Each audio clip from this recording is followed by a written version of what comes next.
हरिओम। जय श्री कृष्ण। राधे राधे। जय योगेश्वर। बंसीधरम तोत्रधरम नमामि मनोहरम मोहहरम च कृष्णम मालाधरम धर्मधुरम धरं च मालाधरम धर्मधुरम धरं च पार्थस्य सारथ्यकरं च सर्वम् कर्तव्यदीक्षां च समत्वशिक्षां ज्ञानस्य भिक्षां शरणागतिं च ददाति गीता करुणाद्रभूता कृष्णेन गीता जगतो हिताय। श्रीमद् भगवद गीता जी अध्याय 18वां और श्लोक 44वां 44। कृषिगौ वाणिज्यं वैश्यकर्म स्वभावजं परिचर्यात्मकं कर्म शूद्रस्यापि स्वभावजं। खेती, पालन और व्यापार ये सारे वैश्य के स्वाभाविक कर्म हैं और चारों वर्णों की सेवा करने वाले सेवक का स्वाभाविक कर्म है सेवा करना। तो भगवान कह रहे हैं कि agriculture, rearing of cows and honest trade of merchandise, this constitute the natural duty of Vaishya, a member of the trading class, and service of the other class is the natural duty even of Sudra, a member of the labor class। माने यहाँ शूद्र शब्द कहकर कोई हल्की बात नहीं कही है। यदि हम मजदूरी का काम कर रहे हैं तो हम उसमें आएंगे शूद्र में। तो farming, cow protection and business are the natural work for the Vaishya, natural, and for the Shudras there are labour and service to the others. तो भगवान यही कह रहे हैं कि जाति को बांटकर झगड़ो नहीं। मैं यही कह ही नहीं रहा हूँ। गुण कर्म विभाग चातुर्वण्यम या सृष्टं गुण कर्म विभाग। अब भगवान कहते हैं कि त्रिज बात, जिनका उद्देश्य परमात्मा प्राप्ति का है तो उनको भगवान संबंधी कार्यों को प्रधान मुख्य रूप से और वर्णाश्रम के अनुसार अपने कर्तव्य कर्म को पूजन बुद्धि से केवल भगवत प्रीत्यर्थे ही करते हैं, करना चाहिए। आगे वे 46वें श्लोक में भगवान ने बहुत ही श्रेष्ठ बात बताई है। वो भी जब 86वां श्लोक, यतः प्रवृत्तिर्भूतानां येन सर्वमिदं ततं स्वकर्मणा तमभ्यर्च्य सिद्धिं विन्दति मानवः। स्वकर्मणा, जो परमेश्वर से सारे प्राणियों की उत्पत्ति होती है और जिससे यह सारा जगत व्याप्त है, ऐसे परमेश्वर की अपने स्वाभाविक कर्मों वड़े पूजा करके मनुष्य मात्र परम सिद्धि को प्राप्त हो जाता है। तो सारे सगड़े सारे जिससे सारे संसार की उत्पत्ति होती है और जिससे सारा संसार व्याप्त है, वह परमात्मा का लक्ष्य रखकर उनकी प्रीति के लिए ही पूजन के रूप में अपने अपने वर्ण की परंपरा अनुसार कर्म किया जाए, उसमें मनुष्य मात्र का अधिकार है। देवता, असुर, पशु, पक्षी आदि का स्वतः अधिकार नहीं है, परंतु उनके लिए भी परमात्मा की ओर से निषेध भी नहीं है, क्योंकि सारे अधिकार सब अधिकारी है। प्राणी मात्र का भगवान पर पूरा अधिकार है, फिर कोई भी हो। इससे यह सिद्ध होता है कि आपस के व्यवहार में अर्थात रोटी बेटी और शरीर के साथ बर्ताव किया जाए तो जन्म की प्रधानता है। तो प्राणी मात्र का परमात्मा पर अधिकार है और परमात्मा की प्राप्ति में भाव और विवेक कर्म की प्रधानता रहती है। यही आशय के कारण भागवतकार कहते हैं कि जो मनुष्य वर्ण को उजागर करता लक्षण दिया है उसको दूसरे वर्ण में भी दिखाई दे तो वह वही वर्ण का समझ लेना चाहिए। यस्य यल्लक्षणं प्रोक्तं पुंसो वर्णाभिव्यंजकम् यदन्यत्रापि दृश्येत तत्तेनैव विनिर्दिशेत। જે મનુષ્યના જે મનુષ્યના વર્ણને ઉજાગર કરતું જે લક્ષણ કહેવામાં આવ્યું છે તે જો બીજા વર્ણવાલામાં પણ જોવા મળે તો તેને પણ તે જ વર્ણનો સમજી લેવો. દેખો यहाँ બતાવી દીધું ને કે સમજો કે કોઈ સેવક છે પણ એ સેવકની અંદર સારા ગુણો છે તો પછી એ શુદ્ર હોવા છતાં પણ બ્રાહ્મણ થઈ શકે. અભિપ્રાય એ થયો કે બ્રાહ્મણના શમદમ વગેરે આદિ જેટલા લક્ષણો છે તે લક્ષણો ગુણો સ્વાભાવિક જ કોઈનામાં હોય તો જન્મ માત્રથી નીત હોવા છતાં પણ એને નીચો નહીં માનવો જોઈએ. वाह भाई वाह. अब ये सारी बातें बताइए. जाति की बात भी बताई. उसी तरह महाभारत में युधिष्ठिर और नहुस के संवाद में आया है कि जो शूद्र आचरण में श्रेष्ठ है उसको शूद्र नहीं मानना चाहिए. એટલે આચરણ શ્રેષ્ઠ છે और ब्राह्मणोचित कर्म रहित है तो ब्राह्मण को ब्राह्मण नहीं मानना चाहिए. ब्राह्मण के ब्राह्मण में लक्षण नहीं है तो वह भी ब्राह्मण योग्य नहीं है ऐसा कह रहे हैं. देखिए शूद्रे तो यद भवे लक्ष्म द्विजे तच्चन विद्यते न वै शूद्रो भवे क्षुद्रो ब्राह्मणो न च ब्राह्मण. ब्राह्मण ब्राह्मण नहीं रहेगा. यत्र लक्ष्यते सर्प वृत्तम स ब्राह्मण स्मृतः यत्र तन्न भवेत् सर्पम तम शूद्रम इति विनिर्दिशेत. तम शूद्रमिति निर्दिशेत. अर्थात वहाँ कर्मों को ही प्रधानता रखे, जन्म की नहीं. शास्त्रों जो में ऐसे वचन आते हैं तो उन सब का तात्पर्य यही है कि कोई भी नीच वर्ण वाला साधारण में साधारण मनुष्य पारमार्थिक उन्नति कर सकता है, उसमें कोई संदेह नहीं है. जन्म की प्रधानता नहीं बताई. इतना ही नहीं, वह उसके वर्ण में रहकर श्रम दम आदि सामान्य जो धर्म है उसका संगोपांग पालन करके अपनी श्रेष्ठता को प्रकट कर सकता है. जन्म तो पूर्व कर्म के अनुसार हुआ है, उसमें वह बेचारा क्या कर सके, परंतु वहाँ नीच वर्ण में रहकर भी अपनी उन्नति कर सकता है. तो नई उन्नति में प्रोत्साहित करने के आशय से शास्त्रों ने यह वचन उच्चारण किए हैं. फिर से पिछले जन्म ठीक नहीं रहा तो इस जन्म में वो आगे बढ़ सकता है. इसलिए नीच वर्ण वाले उन्नति करने में हिम्मत नहीं आना चाहिए. जो ऊंचे वर्ण वाला होकर भी वर्णोचित काम नहीं करता तो उसको भी अपने वर्णोचित काम करने के लिए शास्त्रों में प्रोत्साहित किया है. कहा है कि ब्राह्मणस्य देहोयं क्षुद्र कामाय नश्यते कृच्छ्राय तपसे चेह प्रेत्यानंत सुखाय च. यहाँ कहने का भाव यही है कि जो ब्राह्मण खान पान आचरण सर्वथा भ्रष्ट है तो वह ब्राह्मणों को वाणी के द्वारा आदर नहीं करना चाहिए, ऐसा स्मृति में कहा गया है. देखिए उसमें पाखंडिनो विकर्मस्तान बैडाल वृत्तिकांछटान अहितुकान बकवृत्तिश्च वाङ्मत्रेणापि न रचयेत्. तो ऐसे को ब्राह्मण को आदर नहीं देना चाहिए. जो परदेश में आकर सब खाने लग जाते हैं तो वो ठीक नहीं है.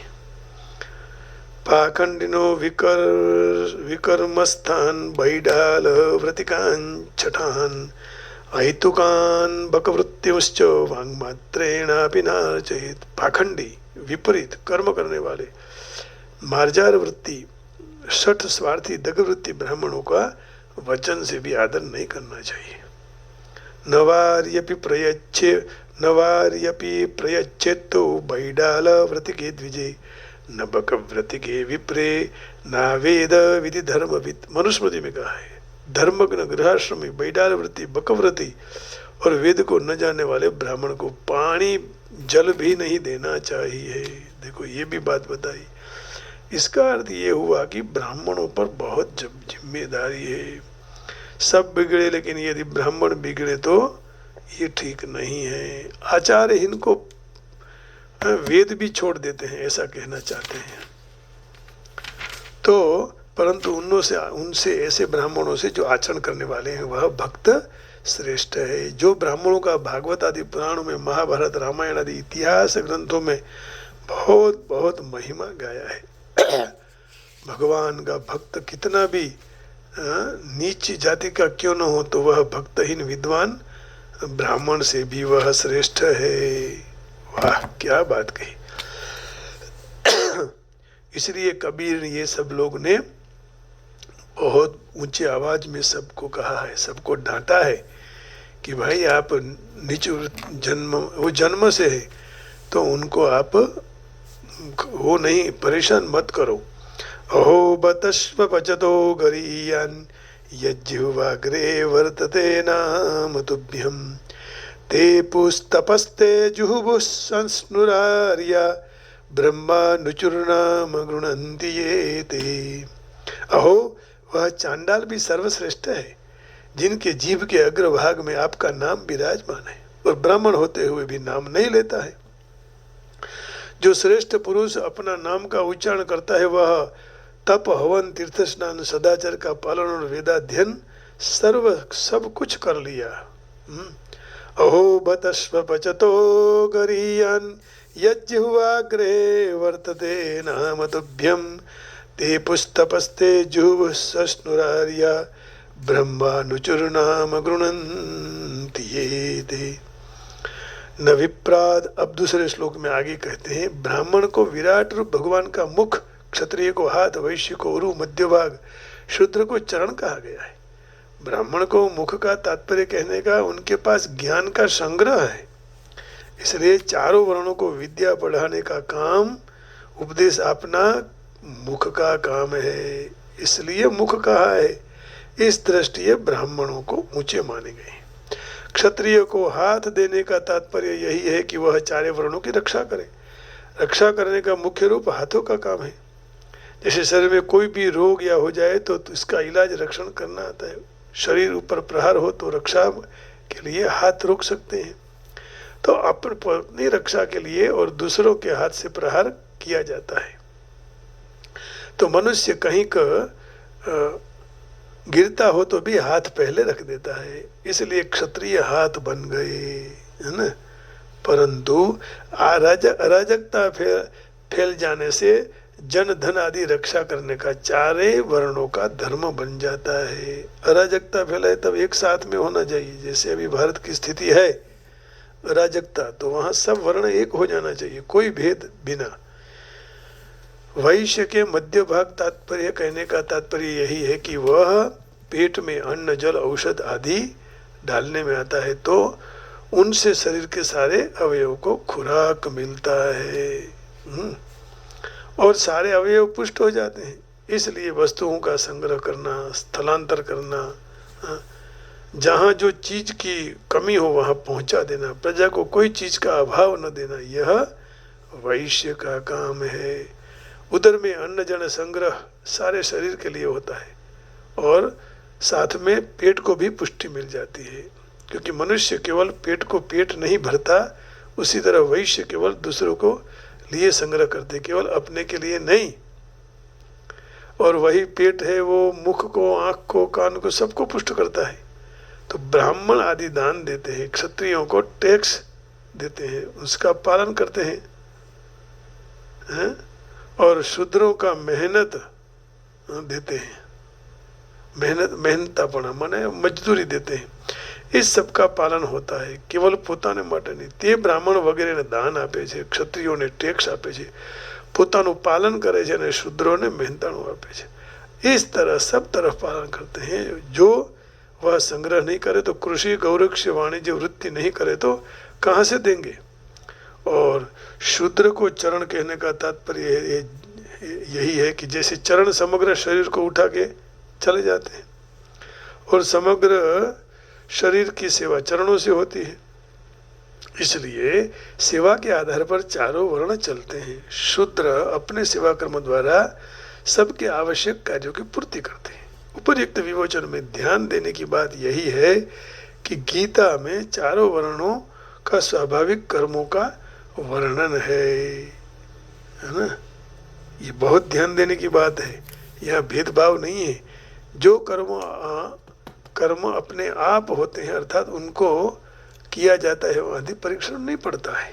चारों वर्णों के लिए दूसरे का कर्मों का विधान है, उनमें स्मृति ग्रंथों में होना चाहिए और उनके अनुसार अपना आचरण बनाना चाहिए। ये श्रीमद् भगवत गीता जी के 16वें अध्याय के 24वें श्लोक में भगवान कह रहे हैं। 16वां अध्याय और 24वां श्लोक ये रहा। तस्मात् शास्त्रं प्रमाणन्ते कार्याकार्य व्यवस्थितौ ज्ञात्वा शास्त्रविधानोक्तं कर्म कर्तुर्मिहार्हसि। तस्मात् शास्त्रं प्रमाणन्ते कार्याकार्य व्यवस्थितौ ज्ञात्वा शास्त्रविधानोक्तं कर्म कर्तुर्मिहार्हसि। शास्त्र के हिसाब से चलना चाहिए, तुम्हें उसी तरह कर्म करना चाहिए, ये सारा बताया। अब देखिए यहाँ भगवान और थोड़ी चर्चा करते हैं। विप्राद्विसद्गुणयुतादरविन्द नाभ पादारविन्द मुख पादारविन्द विमुखाच्छ्वपचं वरिष्ठम् मन्ये तदर्पितमनोवचने हितार्थ प्राणं पुनाति सकुलं न तो भूरिमान। मेरे समझ में 12 गुणों से युक्त ब्राह्मण जो भगवान कमलनाभ के चरण कमलों से विमुख होता है तो वह उससे तो चांडाल श्रेष्ठ है कि जो भगवान का नाम लेता है। जिन्होंने अपने मन वचन कर्म और धन आदि प्राणों को भगवान को अर्पण कर दिए हैं, वही सर्वश्रेष्ठ है, ऐसा कहते हैं। और क्योंकि चांडाल तो अपने कुल शुद्धा को पवित्र कर देता है, परंतु अपने अभिमान का, मोटेपन का अभिमान रखने वाला भगवत विमुख ब्राह्मण अपने को पवित्र नहीं कर सकता है। चांडालोपि मुने श्रेष्ठो विष्णु भक्ति परायणः विष्णु भक्ति विहीनस्तु द्विजोपि स्वपचोदम। हरि भक्ति में लीन रहने वाला चांडाल भी मुनि से श्रेष्ठ है और हरि भक्ति से रहित ब्राह्मण चांडाल से भी अधम है। अवैष्णवाद्विजाद विप्र चांडालो वैष्णवो वरः सगण स्वपचो मुक्तो ब्राह्मणो नरकम वजेत। अवैष्णव ब्राह्मण से वैष्णव चांडाल श्रेष्ठ है, क्योंकि वह वैष्णव चांडाल अपने बंधु गणों सहित भव बंधन से मुक्त हो जाता है और वह अवैष्णव ब्राह्मण नरक में पड़ता है। न शूद्रा भगवद भक्ता विप्रा भागवता स्मृता सर्ववर्णेषु ते शूद्रा ये भक्ता जनार्दने। जो भगवत भक्त शूद्र हो तो वह शूद्र नहीं है, परम श्रेष्ठ ब्राह्मण है। वास्तव में सब वर्णों में शूद्र वही है जो भगवान की भक्ति नहीं करता है। जो भगवान का भक्त नहीं है वही शूद्र है। ये सब चिंतन करने योग्य है। तो वर्तमान चारों वर्णों में गड़बड़ आ जाने के बाद भी चारों वर्णों के समुदाय को इकट्ठा करके अलग अलग समुदाय में देखा जाए तो ब्राह्मण समुदाय में श्रम दम आदि गुण जितने अधिक मिलेंगे उतने अधिक क्षत्रिय वैश्य शूद्र में नहीं मिल सकते हैं। ये भी बहुत अच्छी बात की। कई ब्राह्मण पहले एक जमाने में ऐसे थे कि ऐसे गुण वाले समाज के लिए वह श्रम दम रख के सबकी सेवा करते थे। अब देखिए क्षत्रिय समुदाय में शौर्य तेज आदि गुण जितने अधिक मिलेंगे उतने ब्राह्मण वैश्य और समुदाय में नहीं मिलेंगे। तो वैश्य समुदाय में व्यापार करना, धन उपार्जन करना, धन को पचाना, धन का बाहर दिखावा नहीं करना, ये जो गुण जितने अधिक उनमें मिलेंगे उतने ब्राह्मण क्षत्रिय वैश्य शूद्र समुदाय में नहीं मिलने वाले हैं, क्योंकि वो जन्म से गुण है ना, स्वभावज है। और शूद्र समुदाय में सेवा करने की वृत्ति जितनी अधिक मिलेगी उतनी ब्राह्मण क्षत्रिय वैश्य समुदाय में नहीं मिलेगी। तात्पर्य यही हुआ कि सारे वर्ण मर्यादा रहित तो उच्छृंखल होते हुए भी उनके सहज कर्म उनके समुदाय में विशिष्टता से दिखाई देते हैं। अर्थात यह वस्तु व्यक्तिगत नहीं बल्कि समुदायगत देखी जाती है। जो लोग शास्त्र के उन्हें रहस्य को नहीं जानता है वह तो कह देते हैं कि ब्राह्मणों के हाथ में कलम थी इसलिए उनको ब्राह्मण सबसे श्रेष्ठ है। ऐसा लिखकर ब्राह्मणों ने सर्वोच्च कह दिया। जिनके पास राज्य था उनको कह दिया कि वो सबसे बड़े हैं, राजा है। क्यों महाराज ऐसे हमें અમે લોકો કઈ નથી શું? તો બ્રાહ્મણોએ કહી દીધું, નહીં નહીં એસી બાત નહીં હે, તમે લોકો પણ છો, પણ તમે લોકો બીજા નંબરે છો. તો વૈશ્યએ બ્રાહ્મણને કહ્યું, કેમ મહારાજ, અમારા વિના આપની જીવિકા કેવી રીતે ચાલે? બ્રાહ્મણે કહ્યું, હા હા, આપ લોકો ત્રીજા નંબરે છો. જેઓની પાસે ન રાજ્ય હતું ન ધન હતું और ऊंचे उठने लगे तो ब्राह्मणों ने कह दिया कि आपके भाग्य में राज्य और धन नहीं है, आप केवल इन सब की सेवा करो, इसलिए चौथे नंबर पर आप हैं. तो सबको भूलभुलाने में डालकर विद्या, राज्य और धन के प्रभाव से अपनी एकता करके चारे वर्ण को पददलित कर दिया. तो इन लखने वालों को अपना स्वार्थ और अभिमान ही है. माने ये नहीं करना था ब्राह्मणों को कि सब नीच हैं, हम श्रेष्ठ हैं, नंबर दूसरा नंबर, चौथा नंबर, ये नंबर देने की जरूरत नहीं थी. जो ब्राह्मणों की भूल है ऐसा यह कह रहे हैं. जिन्होंने ये लिख दिया वो गलत है. समय हो चुका है तो अब हम कल इसका अर्थ करेंगे.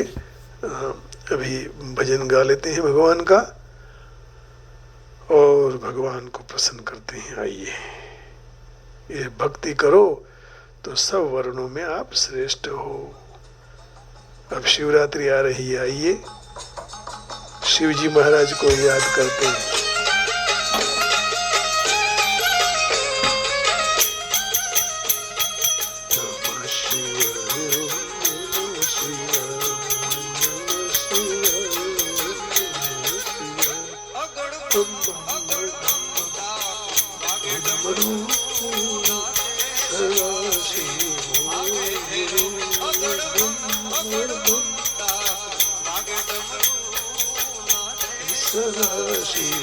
आद्य गुरु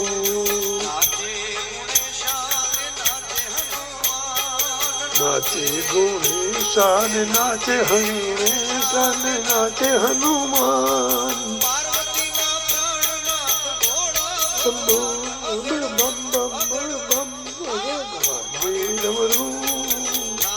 सदा शिव भोज्य गुरु, सदा शिव आराध्य गुरु.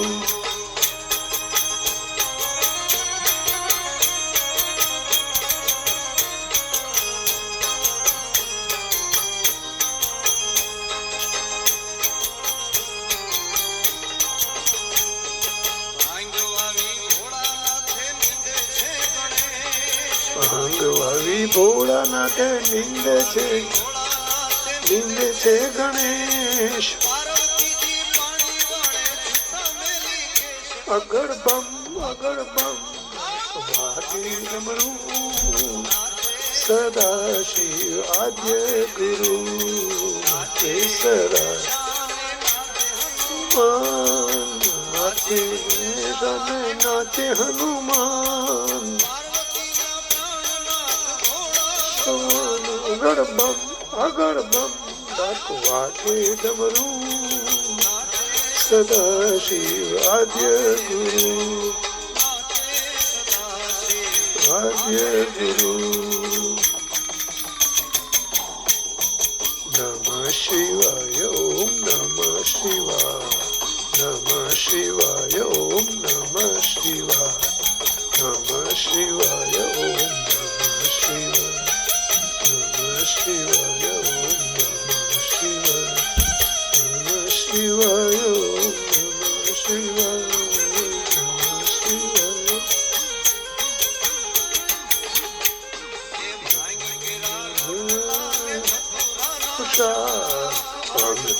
रटोला ने धतूरा ने धतूरा ना शाख.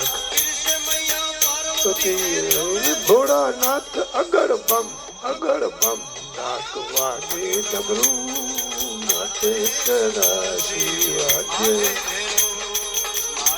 गुणेश में नाचे Hanuman. See, I get discounts when I save Platinum Snapshot from Progressive. I even got discounts for signing up.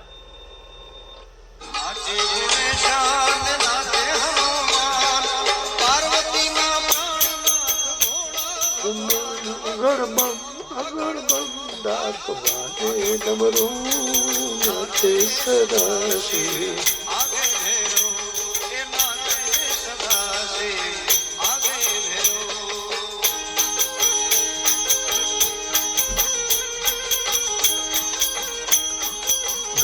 શિવાય ઓમ નમઃ શિવાય નમઃ શિવાય ઓમ શિવાય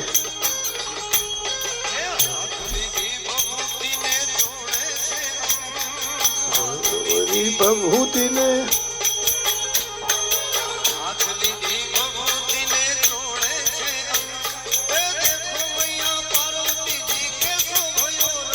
અગળ બમ ડાક વાગે ડમરું નાચે સદા શિવ આદ્ય ગુરુ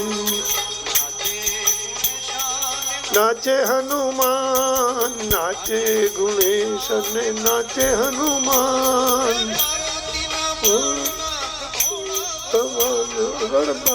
અગળ બમ ડાક વાગે ડમરું નાચે સદા શિવ આદ્ય ગુરુ સદા શિવ આદ્ય ગુરુ નમઃ શિવાય ઓમ નમઃ શિવાય નમઃ શિવાય ઓમ નમઃ શિવાય નમઃ શિવાય ઓમ નમઃ શિવાય નમઃ શિવાય ઓમ નમઃ શિવાય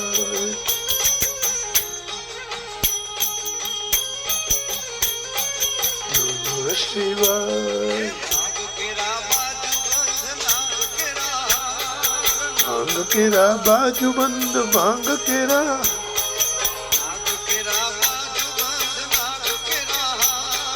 નાગ કેરા અગળ બમ ડાક વાગે ડમરું નાચે સદા શિવ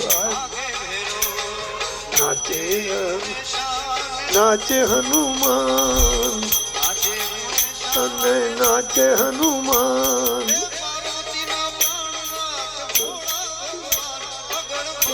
અગળ બમ ડાક વાગે ડમરું સદા શિવ આદ્ય ગુરુ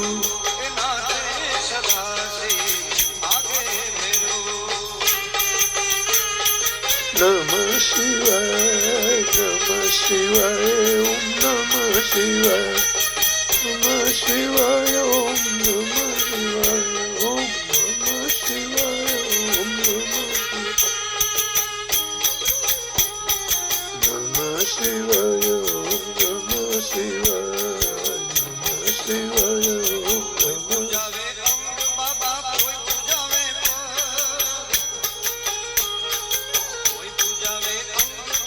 કોઈ પૂજાવે પર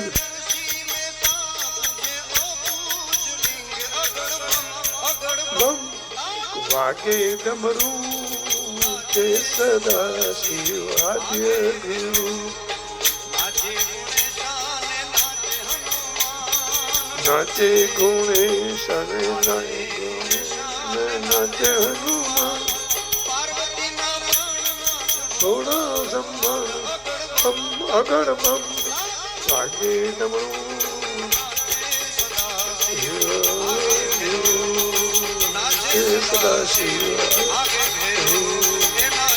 સદા શિવ આદ્ય ગુરુ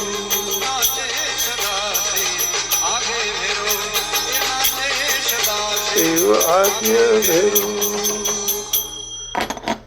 आप सबके हृदय में बैठे हुए भगवान शिव जी को प्रणाम करके वाणी को विराम देता हूँ। जय श्री कृष्ण, हरिओम, राधे राधे, जय योगेश्वर, ओम नमः शिवाय, गोविंदा गोविंदा। और बरसाने वाले की जय हो, जय श्री राम, जय राम जी की, जय राम जी की जय हो, जय हो, जय हो, राधा मैया की जय हो।